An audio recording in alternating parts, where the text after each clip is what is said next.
رمضان، اے اللہ رمضان کے مہینے کو ہم سب کو پہنچائے. تو ہر وقت جو ہے یہ بات یاد رکھیں، یہ دعائیں گویا ہماری زندگیوں کو محفوظ کرتی ہے. کیا کرتی ہیں؟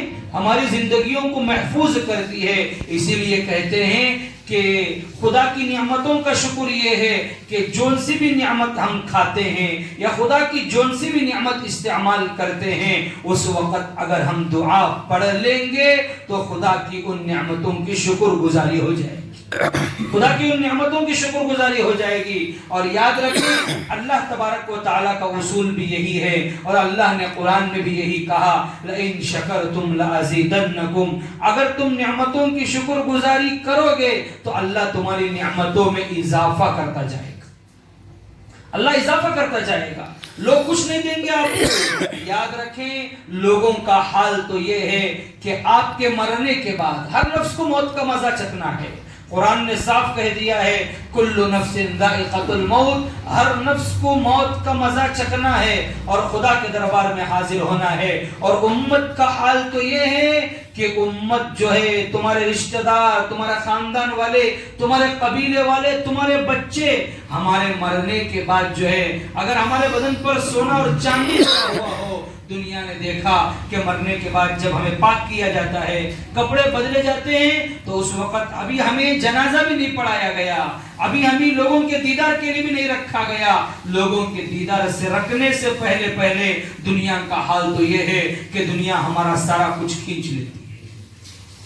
پہنا ہوا کتنی بڑی سننے کی انگوٹھی کیوں نہ پہنا ہو، کتنی قیمتی ہیرے جواہرات کی وہ انگوٹھی کیوں نہ پہنا ہو، کتنا کیجیوں کا مال وہ دنیا والوں کو دکھانے کے لیے پہن کر چلتا کیوں نہ ہو، لیکن جب موت کا مزہ چکھتا ہے وہ سارے مال دنیا والے نکال لیتے ہیں اور پھر لوگوں کے سامنے اسے ایک لاوارث کی طرح، ایک یتیم کی طرح، ایک بیوہ کی طرح اسے لا کر لوگوں کے سامنے رکھتے ہیں. اور یاد رکھیں مسلمان ہونے پر اس بات کا آپ فخر کریں، مسلمان ہونے پر اس بات کی آپ فخر کریں کہ اللہ تبارک و تعالیٰ آپ جب پیدا ہو رہے ہیں اس وقت بھی لوگ آپ کی عزت کر رہے ہیں، اور جب آپ مر رہے ہیں اس وقت بھی لوگ آپ کی عزت کر رہے ہیں. ورنہ دنیا دستور یہ ہے کہ اگر دوسرے مذاہب میں کسی آدمی مر گیا، انتقال ہو گیا، تو لوگ اسے اپنے گھر کے اندر تک نہیں جماتے، لوگ گھر کے اندر تک نہیں جماتے، اسے منحوس سمجھتے ہیں، گھروں کے باہر رکھتے ہیں. لیکن اس بات پر فخر کریں کہ اللہ نے جو دین اسلام دیا ہے اور قرآن نے جو کہا ان الدین عند اللہ الاسلام، یہ دین، یہ اسلام، یہ اللہ کے نزدیک قابل قبول ہے. ومن یبتغی غیر الاسلام دینا فلن یقبل منہ، جو آدمی اسلام سے ہٹ کر دوسرا دین لے کر آئے گا وہ اللہ کے پاس قابل قبول نہیں ہوگا. اپنے آپ میں فخر محسوس کریں، اپنے آپ میں خوشی محسوس کریں اور اس بات پر خدا کا شکر ادا کریں کہ خدا نے آپ تمام کو، ہم تمام کو آپ صلی اللہ علیہ وسلم کی امت میں پیدا فرمایا. اور پیدا فرمانے کے بعد اسلام کے جو 5 ستون ہے اس میں سب سے پہلا ستون کہ ہمیں دلوں میں یقین پیدا کرنا ہے کہ اللہ کے علاوہ کوئی عبادت کے لائق نہیں ہے. اور زندگی میں جس چیز کا بھی سوال کرنا ہے وہ کس سے کرنا ہے؟ خدا کے پاس سے سوال کرنا ہے. تو کوئی بھی چھوٹی سی چھوٹی چیز کیوں نہ ہو. صحابہ کی زندگیاں ایسی تھی کہ صحابہ کا اگر جوتے کا تسمہ بھی ٹوٹ جاتا وہ صحابہ اپنے جوتے کا تسمہ بھی خدا کے پاس مانگتے، خدا کے پاس سوال کرتے. تبھی تو حدیث ہے کہ اللہ کے نبی نے کہا لو انکم تتوکلون علی اللہ حق توکلی، اگر تم اللہ پر بھروسہ کرو گے جیسا خدا پر بھروسہ کرنے کا حق ہے، جیسا خدا کو ہمیں جاننے کا حق ہے، جیسا خدا کو ہمیں پہچاننے کا حق ہے. اللہ کے نبی نے کہا لو انکم تتوکلون علی اللہ حق توکلی، اگر تم خدا پر بھروسہ کرو گے جیسا خدا پر بھروسہ کرنے کا حق ہے، لرزقتم کما ترزق الطیر، اللہ تمہیں ایسے روزی دے گا جیسے اللہ پرندوں کو روزی دیتا ہے. کیسے روزی دیتا ہے؟ پرندوں کو روزی دیتا ہے. حدیث میں آگے مثال پیش کیا تغدو خماسا وتروح بطانا، کہ پرندے کیا کرتے ہیں؟ صبح سویرے خالی پیٹ نکلتے ہیں، لیکن جب شام میں واپس ہوتے ہیں تو ان کے پیٹ کیا ہوتے ہیں؟ بھرے ہوئے ہوتے ہیں. تاریخ کے ان اوقات ان اوراق کو پلٹ کر دیکھ لینا کہ صلاح الدین ایوبی نے کیا کہا تھا کہ اسلام کو، مسلمانوں کو جب کبھی بھی نقصان ہوگا وہ دوسروں سے نہیں ہوگا بلکہ اپنوں سے ہوگا۔ اگر ہم اپنی مسجدوں کو آباد کرتے، اگر ہم اپنے مدارس کو آباد کرتے، اگر ہم ہمارے مکاتب کو آباد کرتے، اور اللہ تبارک و تعالیٰ نے اتنا خوبصورت ذریعہ اللہ نے ہمیں دیا ہے، وہ کیا ہے؟ نماز ہے۔ کیا ہے؟ نماز ہے۔ اور اللہ کے نبی نے کیا کہا؟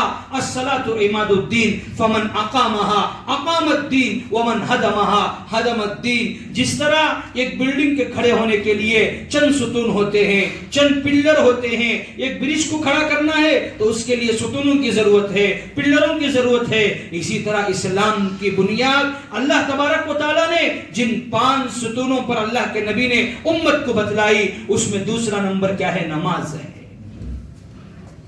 جب زکات کا مسئلہ اترا، زکات جب اتری تو اللہ نے زمین پر اتارا، جب حج اتارا تو اللہ نے زمین پر اتارا، لیکن جب نماز کا دینے کا موقع آیا تو اللہ نے اپنے حبیب کو آسمانوں پر بلایا، اللہ نے اپنے حبیب کی معراج کرائی۔ قرآن نے اس بات کی گواہی دی، اور قرآن نے کہا سبحان الذی اسری بعبدہ لیلا من المسجد الحرام الی المسجد الاقصی الذی بارکنا حولہ لنریہ من آیاتنا، کہ اللہ تبارک و تعالیٰ نے مسجد حرام سے مسجد اقصی کو لے کے گئے، اور پھر اللہ تبارک و تعالیٰ نے وہاں سے آسمانوں پر سیر کرائی، معراج پر اللہ نے بلایا، جنت کا مشاہدہ کرایا، جہنم کا مشاہدہ کرایا، عذابات کا مشاہدہ کرایا، اللہ نے نعمتوں کو دکھایا، اللہ نے اپنے مانگنے کا ذریعہ ہمیں یہاں دیا ہے، وہ کیا ہے؟ اللہ نے نماز جیسی قیمتی چیز ہمیں دی ہے۔ اور اللہ کے نبی نے کیا کہا؟ یہ نماز یہ دین کا ستون ہے۔ یہ نماز کیا ہے؟ نبی کی آنکھوں کی ٹھنڈک کرنے کے لیے لوگ شربتیں بانٹتے ہیں، نبی کی آنکھوں کی ٹھنڈک کرنے کے لیے لوگ کھانے بانٹتے ہیں، نبی کی آنکھوں کی ٹھنڈک کرنے کے لیے لوگ جو ہے جلوس ماتم نکالتے ہیں، لیکن اللہ کے نبی نے کیا کہا؟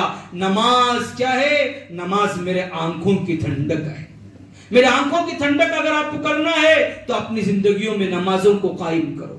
اگر ہم مسجدوں کو آباد رکھتے، مدارس کو آباد رکھتے، مکاتب کو آباد رکھتے، اپنے گھروں کے اندر بچوں کو، حضرتوں کو بلا کر پڑھانے کے بجائے مسجدوں کو بھیجتے، تو بچہ آپ کا ایک تو دین کا علم بھی سیکھتا، دین کے علم کے ساتھ ساتھ بچے کی تربیت بھی ہوتی، اور بچے کو یہ چیز بھی معلوم ہوتی کہ میرا باپ کا مقام کیا ہے، میرا ماں کا مقام کیا ہے۔ بچے مسجدوں میں رہتے، نماز کا طریقہ سیکھتے، اور بچوں کا تعلق علماء سے ہوتا، اساتذہ سے ہوتا۔ زندگی میں کبھی بھی اگر ان کے بھٹکنے کا وقت ہوتا، بدعتنے کا وقت ہوتا، اگر جو ہے آج دیکھیے مدارس سے دور، مکاتب سے دور، دینداری سے دور، آج امت مسلمہ کا حال یہ ہے کہ کہیں بچی اور بچیاں آج مرتد ہو کر راستوں میں پھر رہے۔ اسلام کا ان کے پاس کوئی مقام نہیں ہے، اسلام کی ان کے پاس کوئی عظمت نہیں ہے، چھوٹا چھوٹا بہانہ ہے، کوئی بڑی چیز نہیں ہے۔ آج پیسوں کی تو بہت دور کی بات، اللہ کے نبی نے کیا کہا تھا وہ حدیث کو سامنے رکھیں، اور اللہ کے نبی کی بات کو سچی ہوتی ہوئے دنیا ہی میں دیکھ لیں۔ اللہ کے نبی نے کیا کہا تھا؟ بادروا بالاعمال فتنا كقطع الليل المظلم، اپنے اعمال کو کرنے میں جلدی کرتے رہا کرو، فتنے تمہارے گھروں میں رات کی تاریکیوں کی طرح داخل ہوتی ہے۔ اللہ کے نبی نے کہا یصبح الرجل مؤمنا ويمسي كافرا، صبح میں ایمان والا رہے گا، شام ہوتے ہوتے وہ کفر کے دروازے پر پہنچ جائے گا۔ اور اللہ کے نبی نے آگے کیا کہا؟ یمسی مؤمنا، شام میں ایمان والا رہے گا، لیکن صبح ہوتے ہوتے وہ کفر کے دروازے پر پہنچ جائے گا۔ اور اللہ کے نبی نے کہا یبیع دینہ بعرض من الدنیا، اپنے دین کو دنیا کے چند سکوں کے بدلے میں بیچ دے گا۔ اللہ کے نبی نے کہا چند سکوں کے بدلے، چند پیسوں کے بدلے میں، پیسوں کے بدلے میں دین کو بیچیں، سکوں کے بدلے میں دین کو بیچیں، تو یہ چیز سمجھ میں آتی ہے۔ لیکن آج امت کا حال یہ ہے کہ علم سے دور، قرآن سے دور، حدیث سے دور، اور ایمان جیسی عظیم نعمت، ایمان جیسی اتنی قیمتی نعمت جس نعمت کو پانے کے لیے، جس نعمت کو حاصل کرنے کے لیے حضرت سمیہ رضی اللہ عنہا نے شہادت دی، جس نعمت کو حاصل کرنے کے لیے حضرت حمزہ رضی اللہ عنہ نے شہادت دی، جس نعمت کو حاصل کرنے کے لیے بڑے صحابہ تو بہت دور کی بات، چھوٹے چھوٹے بچے جن کی عمریں 17 سال، 16 سال، 15 سال یا 18 19 سال تھی، دلوں میں یہ تمنائیں تھی، دلوں میں یہ خواہشیں تھی، دلوں میں یہ جذبہ تھا کہ مجھے کیا کرنا ہے، خدا کے راستے میں شریک ہونا ہے۔ اور جس وقت صفیں جنگ کی بنتی تھی، جس وقت خدا کے راستے میں نکلنے کا موقع ہوتا تھا، اس وقت صحابہ کے بچے ایڑیوں کے بل کرتے تھے، ایڑیوں کے بل کھڑے ہو جاتے تھے، اور دلوں میں یہ تمنا تھی کہیں نبی کو میں چھوٹا نہ دکھوں اور نبی مجھے واپس نہ کر دیں، مجھے نبی واپس نہ کر دیں۔ ایک دور ایسا بھی تھا کہ حضرت بلال کو تپتی ہوئی ریت پر لٹایا گیا، مارنے والے تھک جاتے لیکن حضرت بلال کی زبان سے احد احد کے علاوہ کچھ نہ نکلتا۔ ایک وقت وہ تھا کہ انہوں نے کیا کیا تھا، ان ماروں کے بدلے، ان چیزوں کے بدلے، ان شہادتوں کے بدلے امت کے ایمان دیا تھا، امت کے اسلام دیا تھا۔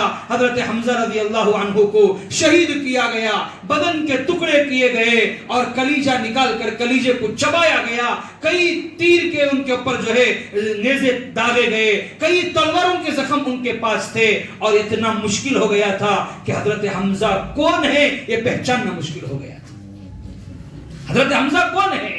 جب حضرت حمزہ کی بہن کفن لے کر آئی تو اس وقت پہچاننا مشکل ہو گیا تھا کہ اللہ کے نبی کے چچا حضرت حمزہ کون ہے۔ ایسی شہادتیں، ایسی قربانیاں، ایسے مصائب جھیل کر اللہ کے نبی نے ہمارے تک دین کو پہنچایا۔ آج دین سے دور، دین سے بیزاری، ایک دوسرے کی ٹانگیں کھینچنا، آج امت نے وقت دیکھا کہ امت آج کیا ہے، مرتد ہونے کی کگار پر کھڑی ہے، مرتد ہونے کے کگار پر کھڑی ہوئی ہے۔ تھوڑے سے پیار کے لیے، تھوڑی سی محبت کے لیے، تھوڑے سے عیش و آرام کے لیے آج لڑکے اور لڑکیاں اسلام کا سودا کر رہے ہیں۔ نبی نے جو کہا تھا یبیع دینہ بعرض من الدنیا، اپنے دین کو دنیا کے چند سکوں کے بدلے میں بیچیں گے۔ یہاں پیسے نہیں ہیں، یہاں دولت نہیں ہے، یہاں کیا ہے؟ آج پیار محبت کے دہانے پر، آج تھوڑا سی عیاشیوں کے دہانے پر آج بچے اور بچیاں اسلام کا سودا کر رہی ہیں۔ اگر وہ بچیوں کو آپ مکاتب کو بھیجتے، مدارس کو بھیجتے، ان کا تعلق دین کے کسی نہ کسی شعبے سے آپ کراتے اور تعلق ان کا ہوتا تو اسلام کو اتنے سستے میں وہ نہ لیتے۔ اندر کیا دینداری تھی، اور کل قیامت کے دن حشر کے میدان میں تمہاری دینداری کا خدا تمہیں سوال کرے گا، چاہے وہ دنیا کا کتنا بڑا مفکر کیوں نہ ہو، مؤرخ کیوں نہ ہو، محدث کیوں نہ ہو، کہ اس وقت تک جو ہے کسی بنی آدم کے قدم اس وقت تک نہیں لیں گے جب تک خدا کے سامنے کھڑے ہو کر وہ 5 چیزوں کے سوال کا جواب نہ دے دیں۔ آج لوگوں پر دادا گیری دکھا کر، آج لوگوں پر ناجائز قبضہ بتا کر لوگوں کی زمینوں کو آج ہڑپتے ہیں، لوگوں کی زمینوں کو آج لوٹتے ہیں، ایک کی زمین دوسرے کو بیچا، دوسرے کی زمین تیسرے کو بیچا، اور ایسی تجارتیں آج تم کر رہے ہو۔ یاد رکھو کل قیامت کے دن خدا کے سامنے کھڑا ہونا ہوگا اور خدا تم سے پوچھے گا من اینا اکتسبہ وفیما انفقہ، مال کہاں سے کمایا اور کہاں خرچ کیا۔ اگر خدا تمہیں پوچھ لے، خدا کو تم کیا جواب دو گے؟ خدا کو تم کیا جواب دو گے؟